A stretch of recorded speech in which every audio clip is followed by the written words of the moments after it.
Bong Joon-ho's 2006 comedy horror film, The Host, is a simple representation of the hero's journey. Each and every arc comes full circle when it comes to the main characters in the film, and from beginning to end, the audience can clearly notice how they evolve, what causes this evolution, and ultimately, what consequences this wild adventure might have on each and every one of the characters. So, let's get into it. The film's plot can be, according to IMDb, summarized as: when a monster emerges from Seoul's Han River and begins attacking people, one victim's loving family does what it can to rescue her from its clutches. This is our call to action. From the family, we are first introduced to Park Gong-doo, a vendor at a kiosk by Han River and father of Park Hyun-suk. Gong-doo is lazy and incompetent due to his rough upbringing, in which he had to steal food to survive. He lacks parental skills, making him dangerous?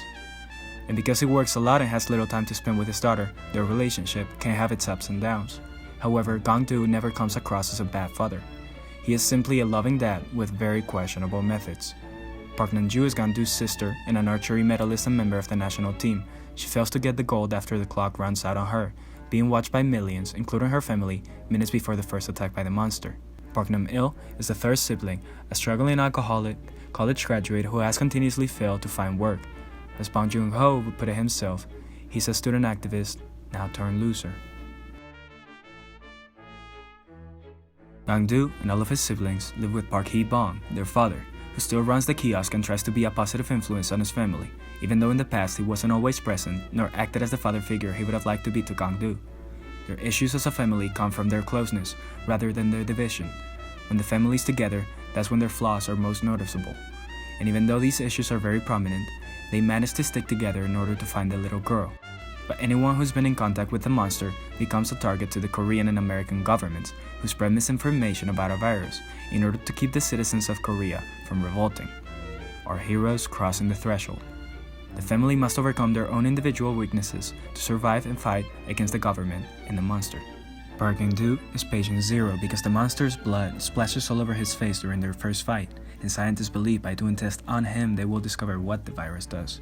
Gong-doo becomes the most wanted man in South Korea, which results in the family's escape from the hospital and the premature death of Park Hee-bong. His last actions, those of protecting his children by giving them the time to hide from the monster.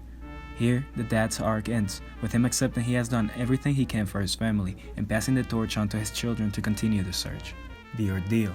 While the three siblings separate, Nam-ju and Nam-il face the monster and an angry mob respectively to find their niece, while their brother is held hostage in a lab.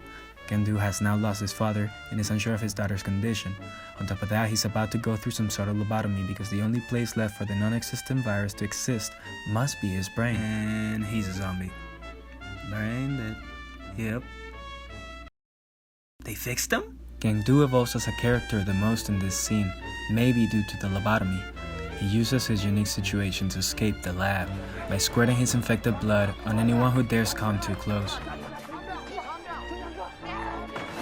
People's irrational fear allows him to break free and run over to the Han River, where protests amid the release of Agent Yellow have gotten the attention of the monster, now on its way to land.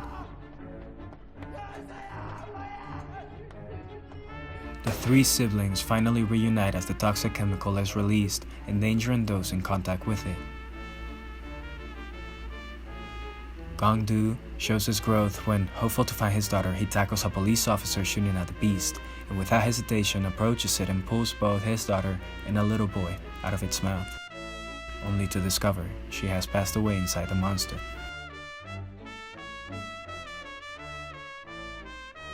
There is no bigger harm or injustice than losing a child. Gong-doo must defeat the monster from the river to be reborn and given a second chance, and so he does. He takes a spear and runs back to kill the creature. Nam-il uses his addiction and what he learned during his years as a political activist to make Molotov cocktails and corner the monster, while his anti-capitalist homeless friend covers it with gasoline. Nam-il, sadly, gets a case of the good old butter hands. To his rescue comes Nam-ju, who this time doesn't hesitate and shoots a fiery arrow into the monster's eye, making it burst into flames.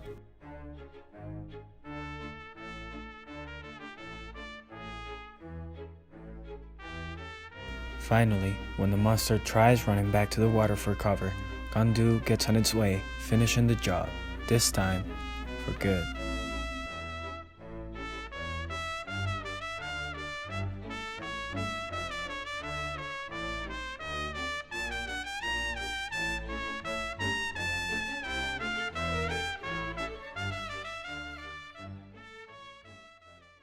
The hero's journey of the host is a complex one because it can't be downsized to Gangdu's arcs alone. The whole family evolves from their first appearance to their last.